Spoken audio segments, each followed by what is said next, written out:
This is ninth canto, 11th chapter, text 20.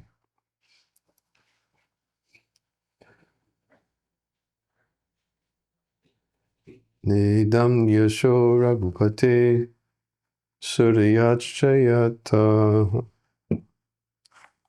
lila tonor adila samya vimukta damna raksho vedho jaladi bandhanamascha pugai kim tasya shatru hanane kapaya sahaya.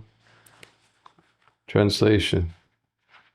Lord Ramachandra's reputation for having killed Ravana with showers of arrows at the request of the demigods, for having built a bridge over the ocean, does not constitute the factual glory of the Supreme Personality of Godhead, Lord Ramachandra, whose spiritual body is always engaged in various pastimes. Lord Ramachandra has no equal or superior, and therefore he had no need to take help from the monkeys to gain victory over Ravana. Purport.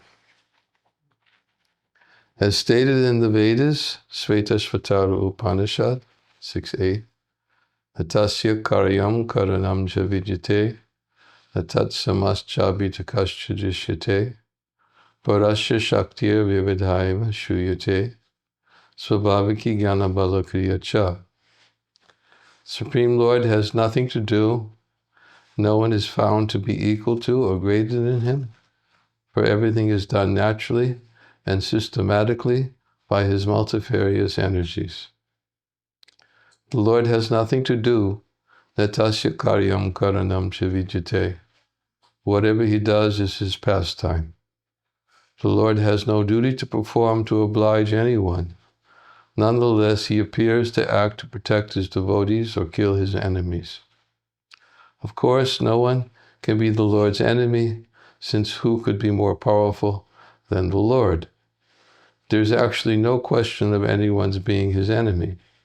But when the Lord wants to take pleasure in pastimes, he comes down to this material world and acts like a human being, thus showing his wonderful, glorious activities to please the devotees.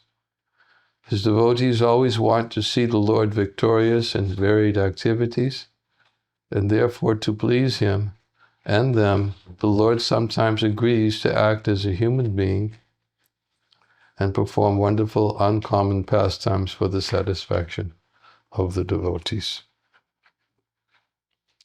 Om Jnanatimirandasya Gyananjana Salakaya Chaksho Unminitam Jena Tasmai Shri Gurave Namaha Mukam Karoti Vachalam Pangam Langayate Garim Yat Kripa Tamaham Vande Shri Gunadina Taranam Nama Om Vishnu Padaya Krishna Prastaya Bhutale Shrimate Bhaktivedanta Swami Iti Namane Namaste Saraswati Deve Gauravani Pacharane Nirvishesha Shanyavadi Pastichade Satarane Jai Shri Krishna Chaitanya Prabhu Nityananda Shri Advaita Gadadhar Shivasati Gaura Bhaktivinda Hare Krishna Krishna Krishna Hare Hare Hare Rama Rama Rama Hare Hare.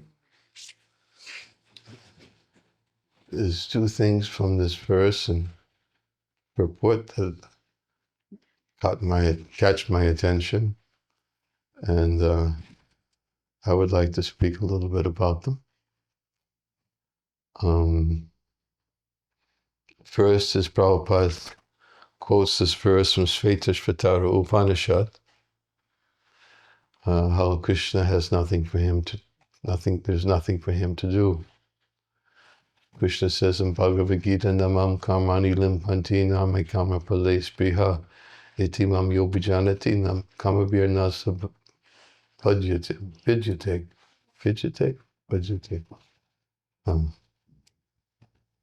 There's no work that affects me, nor do I aspire for the fruits of action. Anyone who knows this truth about me also does not become entangled in the fruit of reactions of work, which is an important point to understand a little bit about Krishna's pastimes. how he enjoys his pastimes. He enjoys his pastimes by satisfying his devotees. And therefore it is said that there's nothing he has to do. And I oftentimes, when I speak on this topic, I try to help people to bring them a little bit closer to understanding the nature of what Krishna does, even though it says there's nothing for him to do. Because it almost sounds like a contradiction. If there's nothing for him to do, then why does he do anything?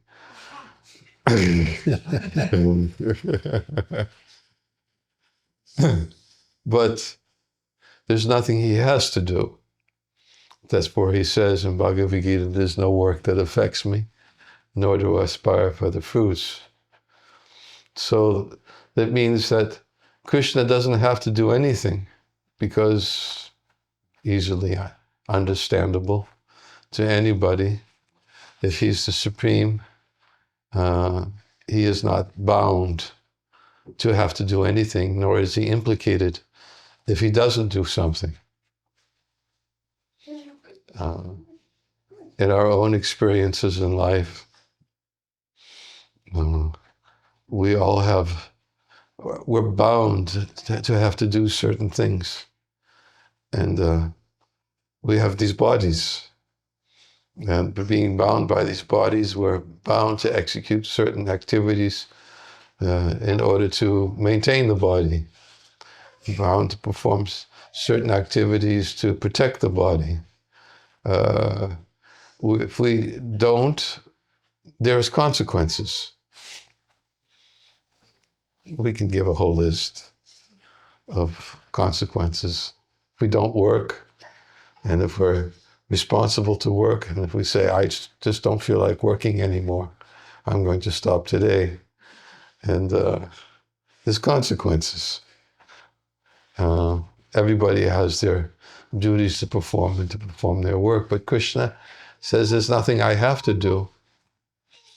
So if there's nothing that Krishna has to do, then what is he doing? Just a moment. Jayananda, you're not leaving, are you? Yeah, okay. And we could relate to that easily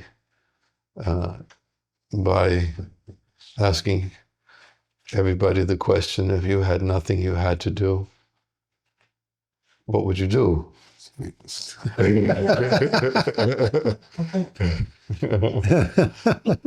Everybody has, I know I do, everybody has their own wish list, like, boy, if I had time for this, I remember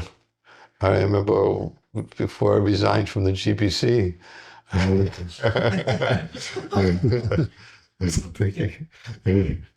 which I recently did. There were so many things I wanted to do, and but keep a wish list of things that we want to do, we like to do, which makes us happy, which gives us pleasure. So easily understandable by our dint of our own experiences is that if there's nothing that we have to do, then obviously we'll do what we want to do.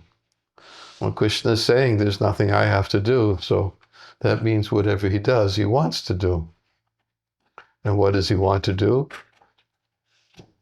He wants to give pleasure to his devotees. And therefore, sometimes he comes and manifests various forms in order to protect the devotees. Eti Changsakala Pugsa Krishnas tu Bhagavan Swayam, as the verse describes. All these different incarnations are either portions or plenary portions of the Lord. But Lord Shri Krishna is the Supreme Personality of Godhead. All of them come whenever there are disturbance created by the theists, the Lord comes to protect his devotees. So here, one of his pastimes is described here, and Prabhupada mentions it twice in the commentary, that Krishna comes But our Lord Ramachandra comes, of course, is one of the different manifestations of the Supreme Lord. In fact, in the Lagu Bhagavatamrita, it is described that there are three, the highest forms of the Supreme Personality of Godhead. They're called Para Avasta. And the Para Avasta forms are Krishna, Lord Ramachandra, and Lord Nrsingadev. They are Para Avasta because they manifest all opulences, all the six opulences in full. So Lord Ramachandra, he's very, very close to Krishna. In fact, in Lagu Bhagavatamrita, Baladev Vijibhushan in his commentary explains that the Lord Ramachandra is closest to any other form than any other form. His Lord Ramachandra is closest to Krishna. Why? Because of his human-like activities. Just like Krishna, when he appears, Krishna appears as a human being, and what becomes very, very relishable, pleasurable, is how Krishna behaves just like an ordinary child. But in his behavior as an ordinary child, he does many wonderful things. So when the Supreme Lord comes as a human, the closest to that form is Lord Ramachandra, who also takes birth as a human being. Here it's described twice. He takes birth as a human being. In fact, Prabhupada, there's that wonderful story. I'm sure Maharaj knows it well. I'm sure all of you know it well. But it's so relevant that there's a wonderful story that Prabhupada tells about when the Prime Minister Gladstone. Gladstone, yeah. Yeah. Tells the story of Prime Minister Gladstone. He says that once there was this Prime Minister, and he had an ambassador who had come to visit him, and an appointment scheduled with the ambassador. And so the ambassador came to the Prime Minister's office, and approached the secretary of the Prime Minister and told the Prime Minister, tell the secretary, excuse me, could you please tell the Prime Minister that the ambassador is here, I'm here to see him. And secretary says, please wait right here, have a seat, I'll go in, and I will tell him that you've arrived. So the secretary goes into the Prime Minister's office, and she walks out and says, the Prime Minister is a little busy right now, he'll be with you shortly. And the ambassador, who was, of course, ambassador, he was thinking I'm an important person, he was willing to wait. The Prime Minister is more important, so he should wait to speak to the Prime Minister. But he began waiting 5 minutes, 10 minutes, time was passing. And when the secretary had left the Prime Minister's office, she had left the door open. So the ambassador decided that I want to see, what is it that's so important to make me wait? So the ambassador decided to go over to the door, and he opened the door a little bit further and saw that the Prime Minister was on his hands and knees, and his grandson was on his back, and he was riding him like a horse. This was so important, more important than meeting the Prime Minister. And Prabhupada said, this is Krishna. Krishna is controlled by love.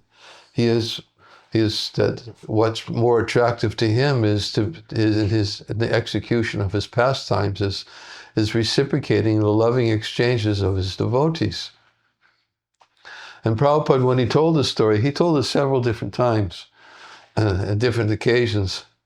But on one particular occasion, he was explaining, he says that when the Lord comes, the Lord may accept a particular form. He says, just like the Lord may come in the form of a boar. Well, we should understand that the Lord is not a boar. Or the Lord, he may come as a tortoise. But we should understand he's not a tortoise. So he's always the Supreme Personality of Godhead. He's always transcendental, but he assumes a particular body to suit the purpose of his particular pastimes, which we've already explained, which are intended to give pleasure or to protect his devotees or to give pleasure to his devotees. So similarly, although Krishna is the Supreme Personality of Godhead, when he appeared as Ramachandra, he appeared as a human being.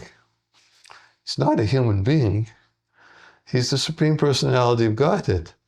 But there was a particular reason why he appeared as a human being. And as we already said, there are certain attractive features when the Lord appears as a human being. There are certain attractive features that make it so attractive to the devotees.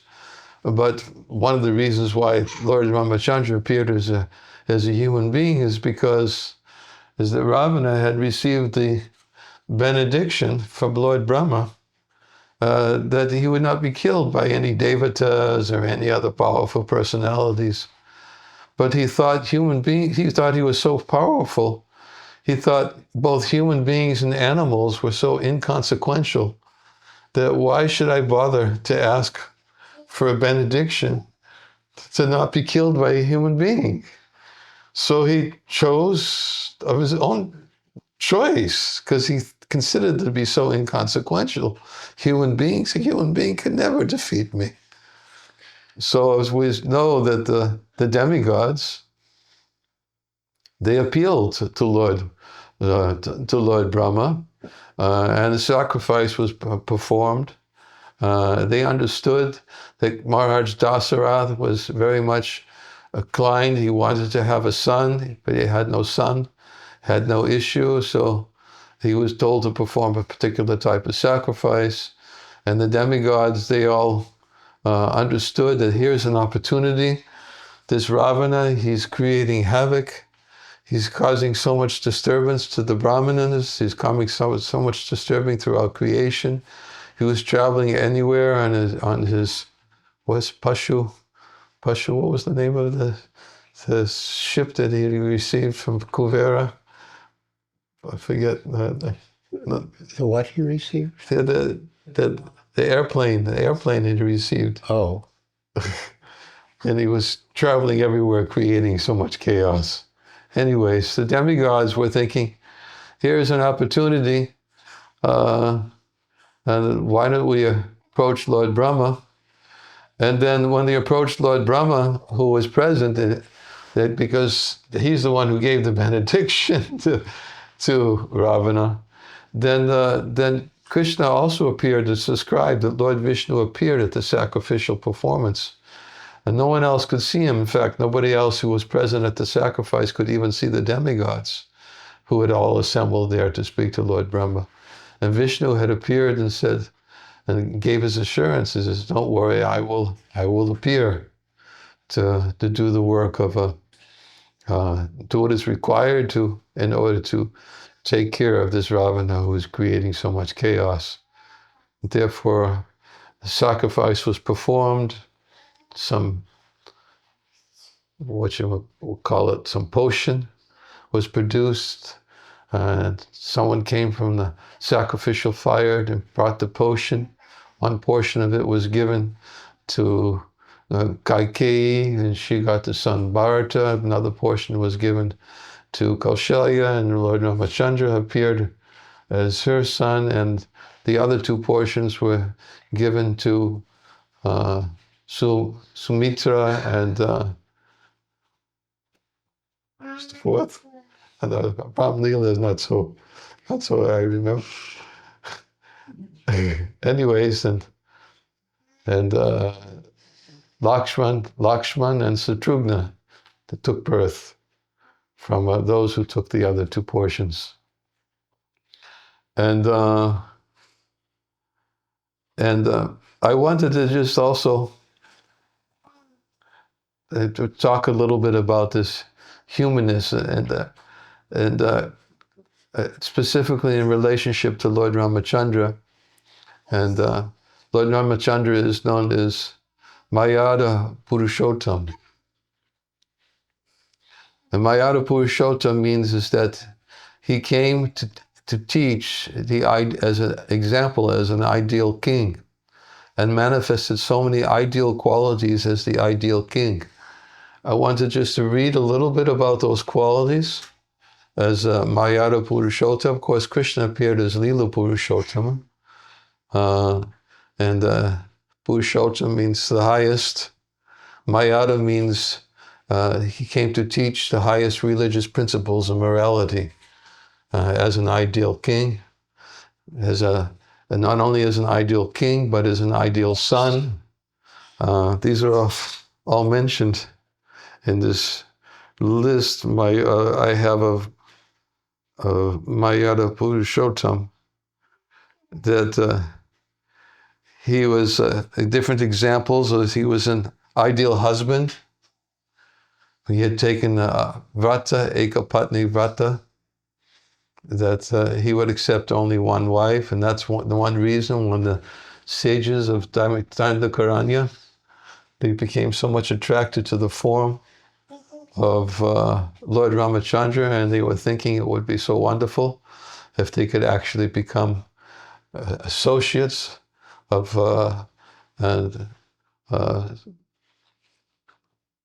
what's the word? You know what's coming up in my mind? Sapruga.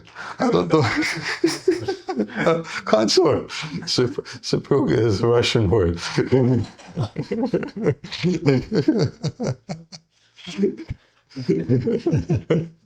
I don't know Russian that well, but it's the only word. Couldn't come up with consort. But because of his vow,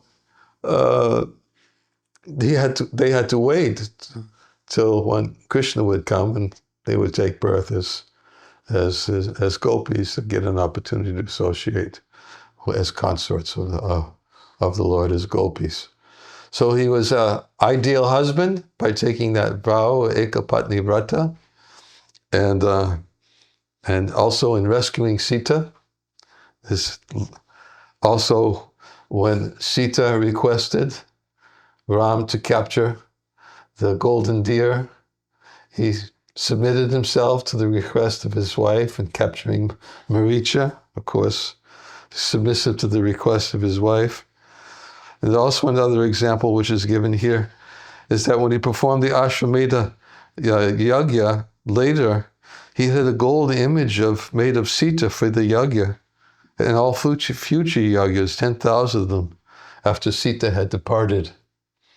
And this was just one example of his being an ideal husband. Ideal son, we all know how he was the ideal son. He would honor the words of his father, that when Kaikeyi, who became envious by the influence of Manthara, when she said that her son Bharata should be made the king, and she was influenced, the Kaikeyi was influenced by Manthara, and she remembered that she had received a benediction when she saved Dasarath in battle, and she was convinced to use that benediction and to banish Ram from the kingdom and to install Bharata as king. And when she made that request, and although Ramachandra was certainly most loved, the most ideal personality, and at best Bharata wanted him to be the king, still Ramachandra honored his father's word. His father had to keep his word, and he voluntarily left. And so this is how he showed how he was an ideal son, showed how he was an ideal friend by befriending Vibhishana and Sugriva, both Sugriva, when it commissions Sugriva to help him to seek, out Sita, ideal king,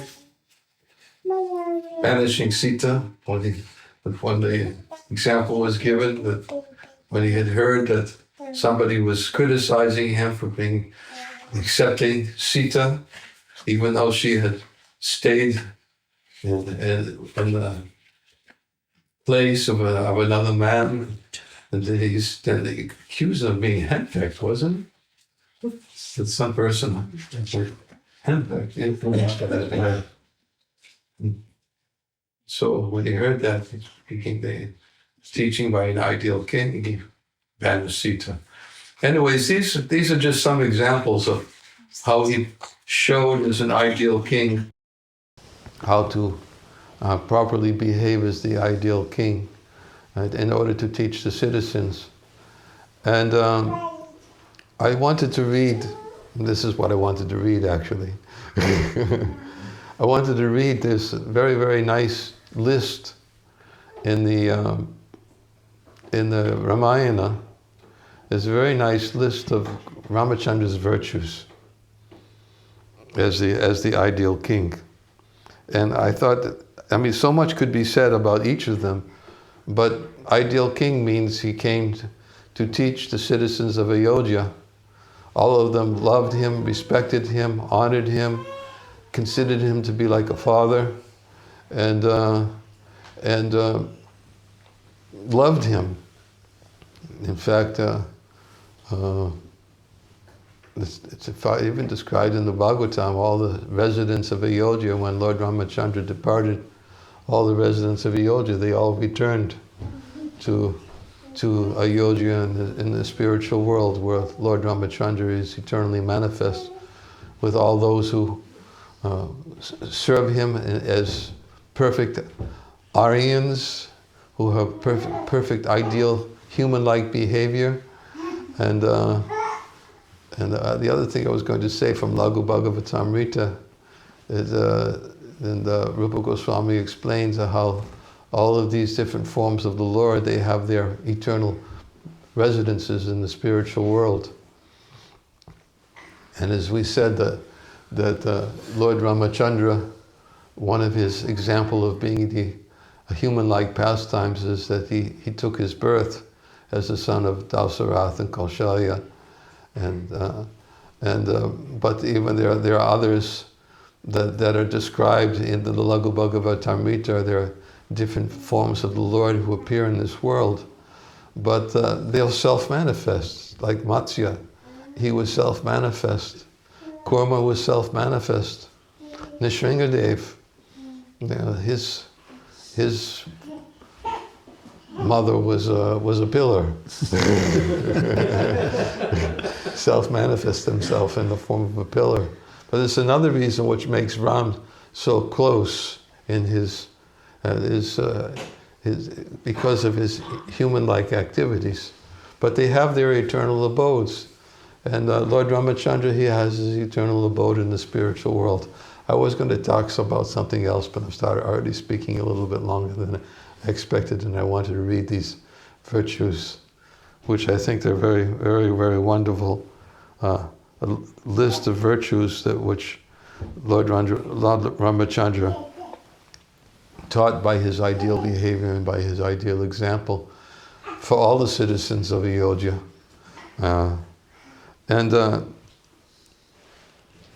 This is from the Ayodhya Kanda in the Ramayana. Endowed with beauty and strength, free from envy, and in virtues equal to Dasarath, Ram was verily an incomparable son on earth. With unfailing serenity of mind, Ram never paid back harshness with harshness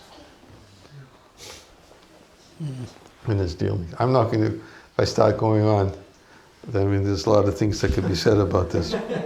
But, especially, it makes me think that there's a verse in the first canto of the Bhagavatam. This is an example. Taraskrita vipralabdha Shabda Kshipta Hatahapi, Nasya Tat Patikurvanti, Tad Bhakta Kavayopihi. This verse was spoken about Maharaj Parikshit. It was spoken by Shamik Rishi. When Shamik Rishi was describing the perfect quality of a Vaishnava, describing Maharaj Parikshit, he was so disturbed when he understood that his son Shringi had cursed Parikshit Maharaj. He was thinking that the only way that my son should be dealt with is that Parikshit Maharaj should counter-curse him. And if Parikshit Maharaj counter-curse him, this will be the just punishment for my son for his behavior towards Parikshit. But then he realized that Parikshit Maharaj is such an ideal king and Vaishnava. He said, Tiraskrita Vipralabdha, the devotees of the Lord are so forbearing that even if they're cheated, they're cursed, insulted, neglected, disturbed, or even killed, they're never inclined to avenge themselves. This is the same as being said about Ram. He'll never pay back harshness with harshness. Right? Same thing that happened when Shamik Rishi quoted this. He said, what can I possibly do? Parikshit Maharaj will never deal with harshness with harshness. So he realized he can only put his hands up in the air and pray, may the Lord give my son just what he justly requires for his actions against his ideal king. I'm not going to explain all of these. I'm going to read the list now, and then we'll... Whatever your heart tells you. It's not a long list, but it's a beautiful list. And so, gifted with self-restraint, Ram was pleased even with a single benefit done somehow to him, yet did not remember even 100 offenses committed by others. Wow. Can you read that again? Yeah. Gifted with self-restraint, Ram was pleased even with a single benefit done somehow to him, yet did not remember even 100 offenses committed by others. Didn't even, what to speak of counteract them. Didn't even remember them. Somebody does something to right? We'll never forget. Somebody does something to us. We'll hold that grudge for who knows how long. But Ram, even 100 offenses committed by others, he won't even remember them. There's more we can say, but even during intervals of his practice of weapons, he never failed to interact with saintly persons and with people advanced in age, virtue, and wisdom. In other words, even when he was busy as the ideal king, in fact, we're just reading in Dancing White Elephants, when you were at, whose house was it? He was a kshatriya, he was a king. Oh yeah, Baladevendra Singh. Yeah, and he had his trophies in the house. And all the trophies were there in the house, and the devotees were. And Prabhupada was actually speaking highly that yes, this is what a king does. A king goes out, he has to practice how he practices to kill the enemy. He goes out and he kills animals. And Prabhupada presented so in this way. So here it says, even during intervals of his practice of weapons, he never failed to interact with saintly persons and with people advanced in age, virtue, and wisdom. Wise and soft-spoken, he was the first to speak to others words pleasing to hear. Though mighty, He was never proud of his overwhelming strength. In fact, where is it? It was someplace. It was in Brihad Bhagavatamrita. Brihad Bhagavatamrita, it was described when Gopakumar went to Ayodhya, and Lord Ramachandra, by his behavior, he was acting in such humility that he was never wanting any respect or honor, and he was just looking down at the ground, because he didn't want to hear it, didn't want to see it, didn't want any respect from anyone. So he was, in his total humility, he was behaving in this way. And this was one of the things that was brought to light that Gopakumar saw when he visited Ayodhya. This is one of Ram's qualities that he saw in him. So wise and soft-spoken, he was the first to speak to others, pleasing to hear. Though mighty, he was never proud of his overwhelming strength. He was kind-hearted and compassionate to the distressed, cool-headed and righteous. A worshipper of Brahmins, he was always self-restrained and pure in spirit. He was a learned man. He evinced no interest in pursuits that did not contribute to one's welfare, or had he any liking for speaking against others. But in debates, his oratorical flourish was comparable to Brihaspati's. Can you repeat that one? Yeah. He had no interest in pursuing liking to speaking against others.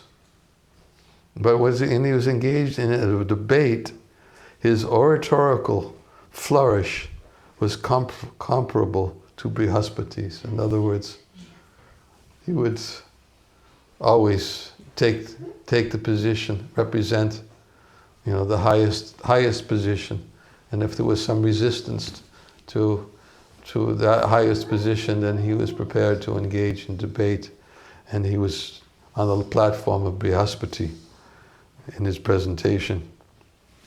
He was young, eloquent, healthy, free from disease. He was conscious of the right time and place for his pursuits. This was one of the qualities of an expert judge of time and circumstance. One of the qualities of a devotee. So he was conscious of the right time and place for his pursuits. He was capable of ascertaining the potentiality of men. He was born a sage in this world. In other words, he could see the potential in everyone. And as the ideal king, he was seeing that everyone was properly engaged and recognized each person's potential to engage everyone to their fullest potential as the ideal king. Born in a family of noble descent, he was saintly, a man without meanness. He was truthful and a man of rectitude. The training he received under aged Brahmins conversant with Dharma and Artha made him well disciplined. He knew the true nature of Dharma, Artha, and Kama. With a sharp memory, he was a genius. He was highly skilled in accomplishing tasks related to social practices and customs. He was modest, did not reveal his inner feelings.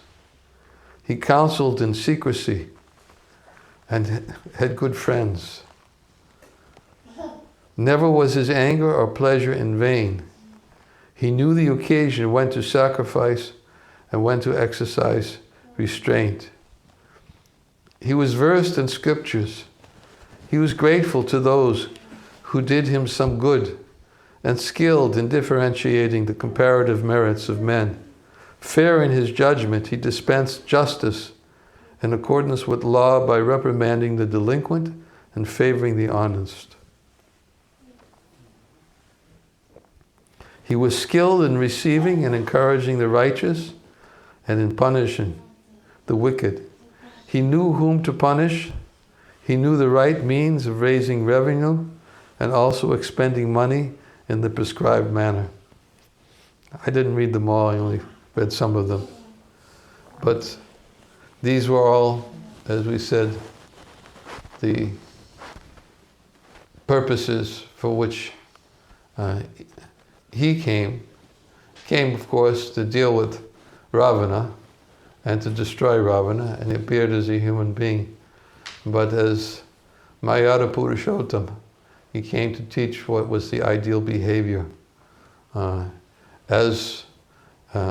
for everyone to see that ideal example and to learn from them, and all the residents of Ayodhya, they all manifested ideal qualities because they saw that in their leadership was everything perfect. As the king always is described, the king of all kings. So this is a little description of Mayada Purushottam, which was one of the purposes for Lord Rama's descent. Unlike Krishna, although Krishna was human-like, Krishna, there's one thing I wanted to read, just one thing. I think I read Yeah, as much as you want. It was,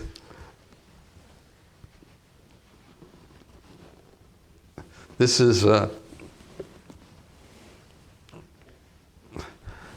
from Brihad Bhagavatamrita. When, as we know, Gopakumar, who was going on his excursions to various places, he received a benediction from his spiritual pastor that may he live a long life, may he always have the form of a young cowherd boy with the flute, and may he get the fruit, the mature fruit of all of his desires, may he always have the right mentality to achieve the mature fruit of whatever he desired. Gopakumar was a simple cowherd boy, somewhat naive, and he was going from one place to the next, and never, always going in his search, in his quest to find the Supreme Lord who had given him the mantra, the Gopal mantra, who was given to him by his spiritual master Jayanta, because he had rendered some personal service to him. And therefore he was on a quest to find who is this Supreme Lord, and who was gradually manifesting more and more in his heart as Madan Gopal. But in the beginning, every place he went, he thought maybe he was seeing the Supreme Lord, and discovered in his travels from one place to the next that there was some reason for him to feel there was some inadequacy, even though when he even went to the higher planetary systems, even when he went to the Vaikuntha, and even when he arrived in Vaikuntha, he began to perceive there's some inadequacies, there was something there, because the Lord was behaving according to the mentality of all the residents of Vaikuntha. And in the residents of Vaikuntha, the Lord behaved in a way just suitable to their desires and reciprocated just with their desires.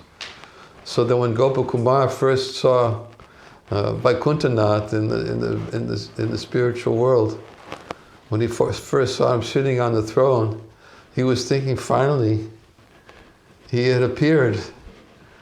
This is definitely my Gopal.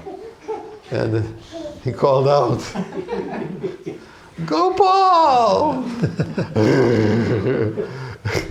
And as we know, the residents of Vaikuntha, they were astounded. And, this is not, this is not the place. Our Lord is the King of all kings. He's perfect. He's known for his majesty, for his qualities, for his characteristics. Gopal is simply like a cowherd boy. He doesn't even wear shoes. And yet our king is So please, this is inappropriate. This is just so. And then there's a very nice example of this. There's a nice example of this given by Valadeva Vidyabhushan in the Vedanta Sutra. And I'll just read this. It gives about the light of a lamp. He says, even though the Swarup of Brahman is only one, in other words, Krishna, his ultimate form is only one, Ete Chanksa Kalapugsa, and the whole Lagha Bhagavatamrita was to establish that ultimately Krishna, in the form of Krishna, is the Tarik, is the original form of the Supreme Lord. All others are like I read, and I read your article today. They're like lamps lighting other lamps, but the original form is Krishna. So even though the Swarup of Brahman is only one, his appearance will be various because of differences in the places of his appearance and the devotees, with differences in degrees of the devotee's mood of Aishvarya or Madhurya, and in Shanta, Dasya, Sakya, Vatsalya, and Madhurya Bhavas. It is just like light and other things. In other words, he manifests a form, he manifests qualities, he manifests his behavior. Everything that he does is just suitable to the mentality of those who he's surrounded by. So, and he gives an example. A lamplight appears differently in sparkle and hue in rooms made of crystal or ruby. The meaning is this: when there is appearance of great powers of the Lord, and at that place bhakti to the Lord is executed according to rules, by that type of bhakti the Lord's manifestation is sharp, like the light in a crystal room. When there is manifestation of the Lord's sweetness, even though the Lord actually has all powers, bhakti for the Lord is executed with taste. By that type of bhakti, the manifestation is sweetness, like the light shining in a ruby room. So in a crystal room, it's sharp, right? When there's Aishvarya, then the Lord's predominantly, his activities are predominantly Aishvarya in the spiritual world. But in Golok, they're predominantly Madhurya, predominantly sweet. Because why? Because that's the place which Gopakumar was in his heart of hearts. He was seeing it in his heart. He was seeing that form of Madan Gopal, and that's the form he was hankering for. And so even though he was there in Ayodhya, there was something there that was incomplete. So here he's describing when he was in Ayodhya, he said, I saw the unique pastimes of the divine lion of the Raghus, who is playing the role of the king of kings, acting in strict accord with religious principles. Purport.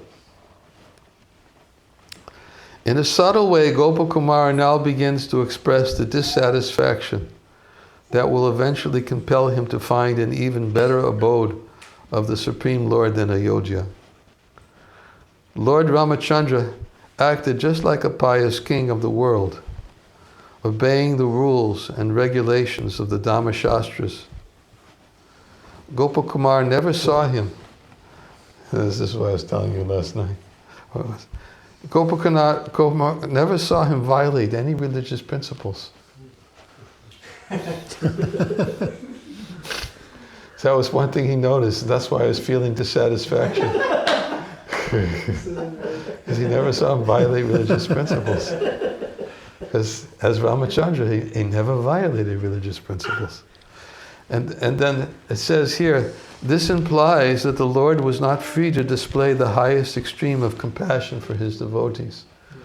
Right? Implies that he was not able to, just like the highest extreme of compassion is to the place, and this was recognized by Narada Muni when Narada Muni was speaking to Gopakumar in Dwarka, and he was there with Uddhava. He says that you are of the place where Mahabhava is manifest. He said, you have the qualification to reside in that place that even Uddhava, he knows about it. He's been there. He's seen it. I've seen it.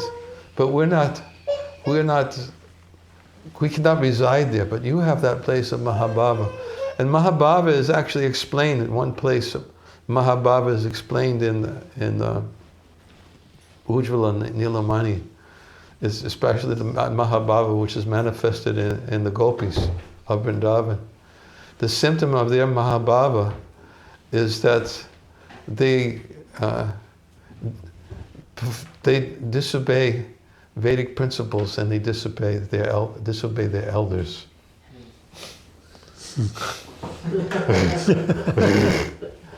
Right? Because that's so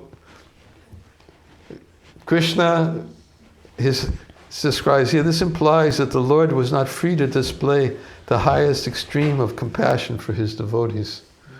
The highest extreme of compassion for his devotees is encouraging them to feel the highest ecstatic love, highest prema, the highest love, completely devoid of any feelings of majesty or greatness. And this is the kind of love is that all the residents of Vrindavan knew was Krishna, and the Gopakumar was feeling, and this is described here. There's more, but I'm going to stop here. And there's another verse where I'll just read one more verse. He said, but I did not see the unique sweetness I had found within the very playful pastimes of my worshipable deity's lotus feet, nor did I find his special mercy. In other words, he was getting some realization. In fact, one of the things he didn't didn't experience, because every place he went, he was dealt with differently. And he was dealt with differently because, just like the example we read of the light in the ruby room and the light in the crystal room. The light in the crystal room it appears to be very sharp and it's very strict according to the principles that are required to be followed by those who have that mentality and but their love for the Lord is perfect. Their prema for the Lord is perfect. And the Lord fully satisfies. They don't want anything else. In the spiritual world, in Vaikuntha, there's no jealousy, there's no envy. They're not thinking that, these others, they have something higher. They don't think that way because they're perfectly satisfied, because the Lord is reciprocating perfectly, just according to their desire, eternally, and they're fully satisfied, either by living on the same planet as the Lord, or having the same opulences of the Lord, having the same bodily features of the Lord. These are all described as accepted by the devotees. But one thing that Gopakumar did not see, that he was experiencing within his heart, is that experience of Gopal that I experience is sometimes Gopal, in my meditation on him, he embraces me and he kisses me. And although he's very affectionate, and in his dealings with everyone, especially Ramachandra, who was so affectionate, we read his affectionate dealings towards the residents of Ayodhya, but towards Gopakumar, there was, when he told Gopakumar, please stay here forever. You don't worry about this reverence towards me. I'm your friend, because that's the highest manifestation there is of friendship. He says, I'm your friend, and you don't have to worry about being so reverential with me. And But he saw that Gopakumar was still dissatisfied, and therefore, after seeing that dissatisfaction of Gopakumar, and that's why Lord Narayan has desired him to go to Ayodhya, because he wanted to get the blessings of Ramachandra to go forward to his next stop. He could stop, get the blessings of Ramachandra, and Ramachandra then really said, okay, you should go to Ayodhya. Go to Dwarka, which was the next place that he was going to go. But anyways, he said, I did not see the unique sweetness I had found within the various playful pastimes of my worshipable deity's lotus feet, nor did I find his special mercy. Purport. Because of great respect for Sri Gopal Dev, Gopakumar refers to him here by using the plural phrase, Ishtadev Padanam, referring to his feet rather than speaking his name. Lord Gopal has certain pastimes that Lord Ramachandra doesn't, like attracting the universe with the music of his flute and enchanting the gopis in various ways. Moreover, Gopakumar, in his private meditations, would have very friendly dealings with Madan Gopal, including exchanges of embraces and kisses. In contrast, Gopakumar's relationship with Lord Ramachandra was more formal.